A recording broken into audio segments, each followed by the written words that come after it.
ये चंदनबाला नामक उस महानारी की कथा है जो घोर संघर्षों के बावजूद धर्म के आश्रय से कुंदन बनकर इतिहास में अमर हो गई। संघर्षों में धैर्य रखने की सीख देती हुई प्रस्तुत है लघु कथा सौतन की डाह।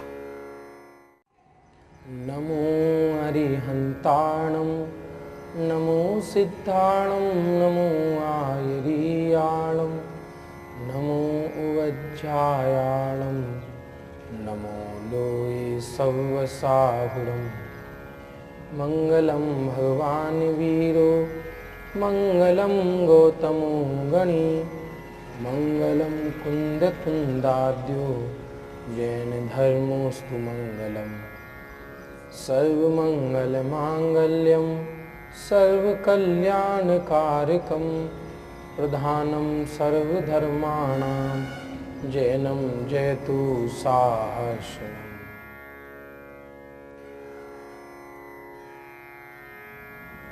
बच्चों, भगवान महावीर के काल की घटना है यह।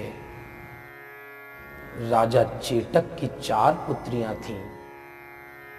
सबसे बड़ी त्रिशला, फिर चेलना और मृगावती, सबसे छोटी चंदनवाला। स्वभाव से सरल, धर्मात्मा, कोमल और सर्वांग सुंदर थी वह। आखिर महावीर की मौसी थी। होनहार बलवान है। जगत में पुण्य पाप की विचित्रता है। एक ही कुल में एक व्यक्ति एक दिन राजा बनकर सुख भोगता है, एक व्यक्ति जंगलों में धक्के खाता है। यह स्वयं किए हुए कर्मों का ही फल है।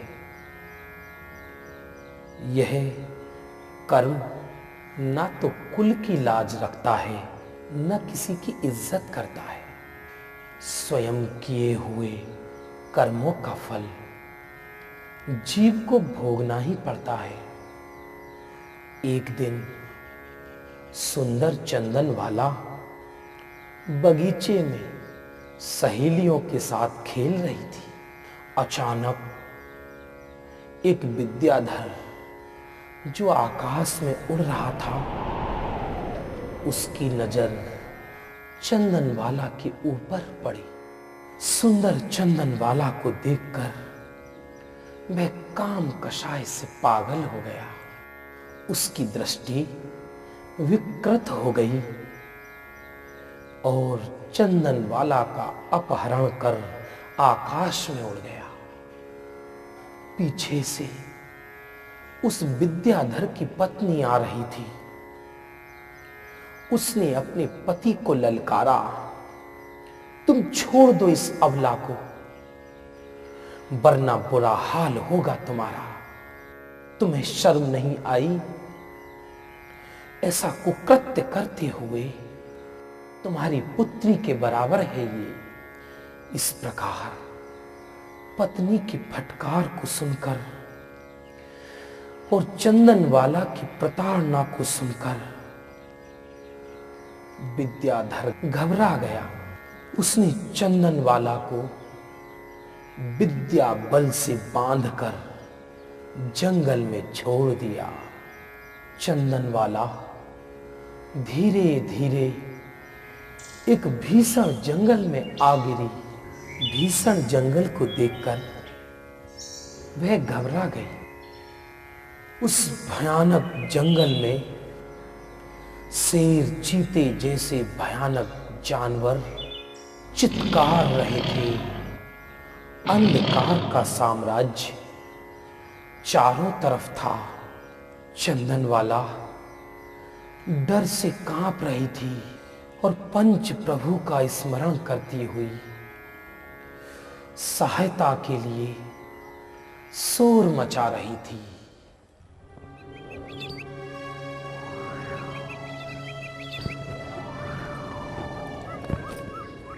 अरे, ये मैं कहाँ आ गई? इस भयंकर जंगल में मेरा क्या होगा? कहाँ वो महल और कहाँ ये वन?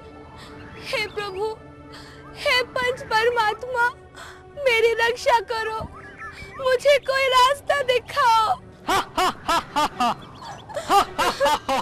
अरे सुंदर स्त्री, चलो, तुम्हें हमारे सरदार ने बुलाया है।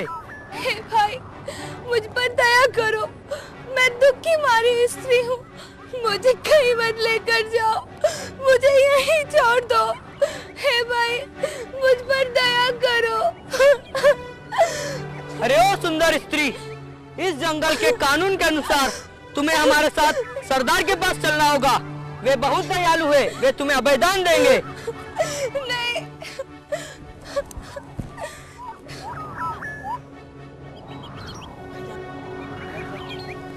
सरदार, यह सुंदर कन्या हमारे जंगल में प्राप्त हुई है, इसे स्वीकार करिए। आओ देवी, हम तुम्हें अपनी रानी के रूप में स्वीकार करते हैं। चुप रहे दुष्ट प्राणी, मुझे छूने की कोशिश मत करना। मैं महाराजा चेतक की पुत्री हूँ। तुम्हें ये कहते हुए शर्म नहीं आती? मैं तुम्हारी पुत्री के समान हूँ। तुम्हें धिक्कार है तुम्हारी ऊपर सरदार होने पर। तू जानती नहीं हम कौन हैं? हम इस जंगल के राजा हैं। हम जो चाहे कर सकते हैं। ये दुष्ट प्राणी, मुझे छूने की कोशिश मत करना। अगर मुझे हाथ लगाया तो तुम्हारे छूने से पहले मैं अपने प्राण त्याग दूंगी। भीलो, ये लड़की ऐसे नहीं मानेगी। इसे ले जाओ बांधकर और वैश्या बाजार में बेच दो।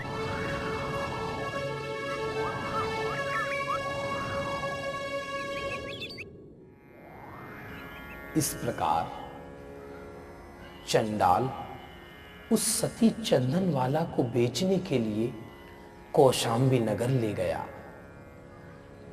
अहो, जगत में पुण्य पाप की बड़ी ही विचित्रता होती है।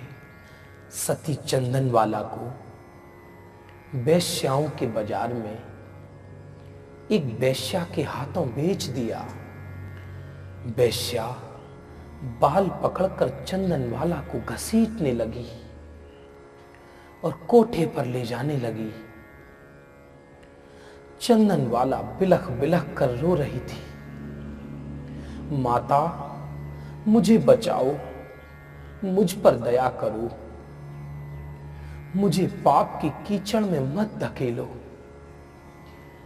वेश्या चंदन वाला को मारने लगी।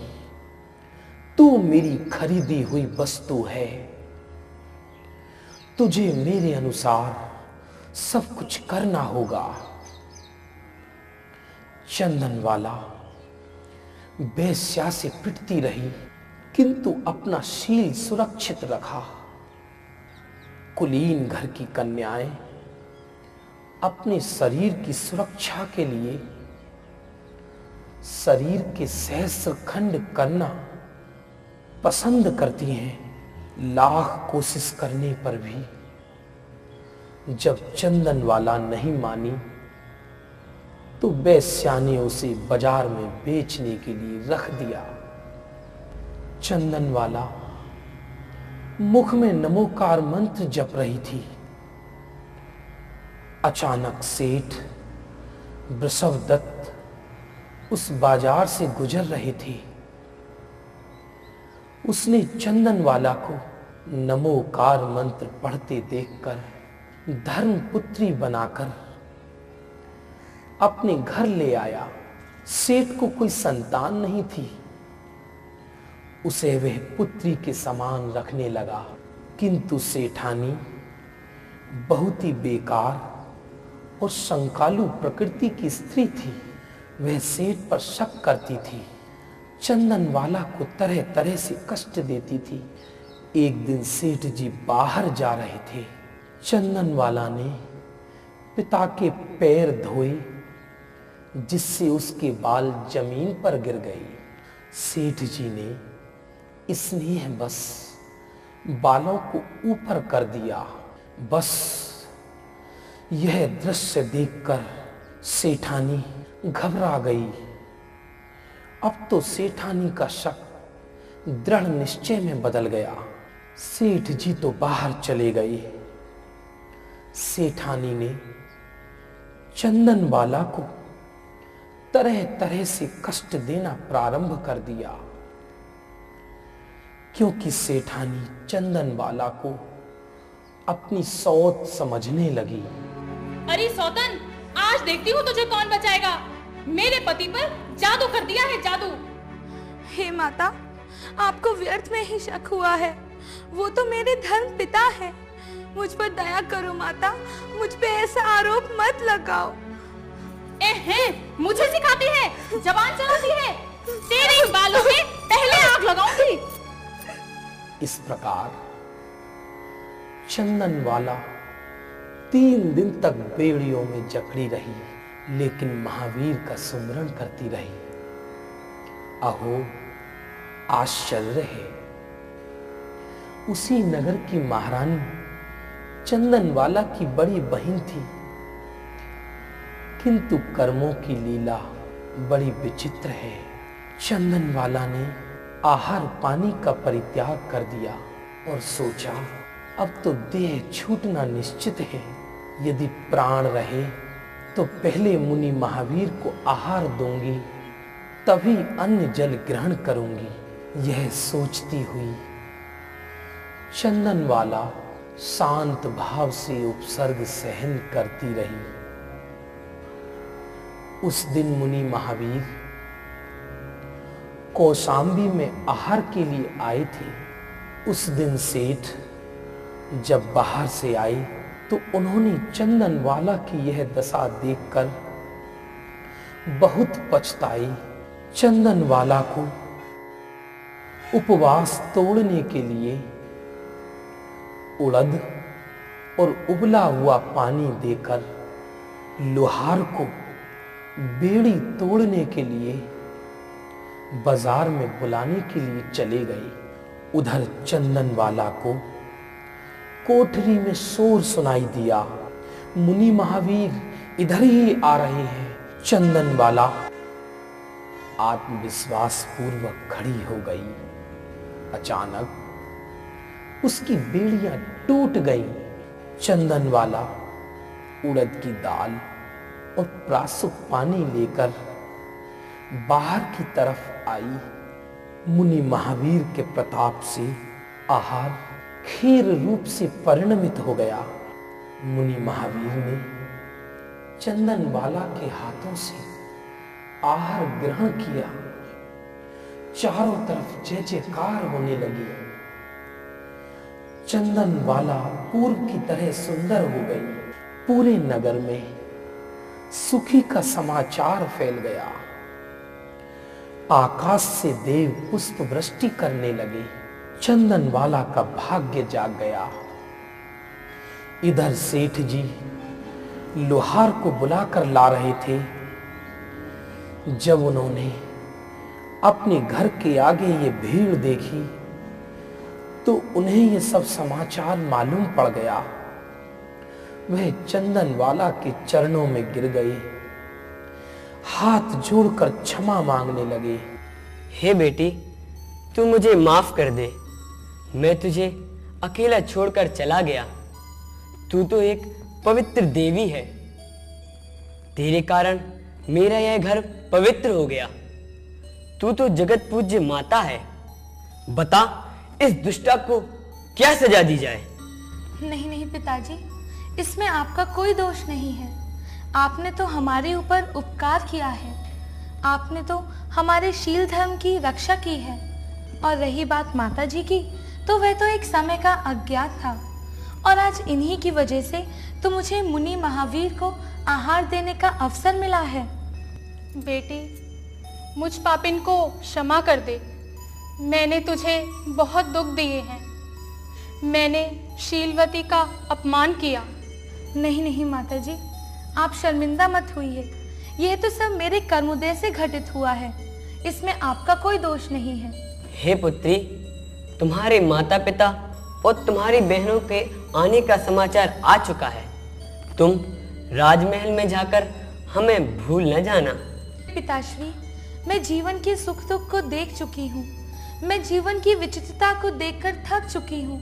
अब मैं आर्य का माता बनकर आत्मा का कल्याण करूंगी।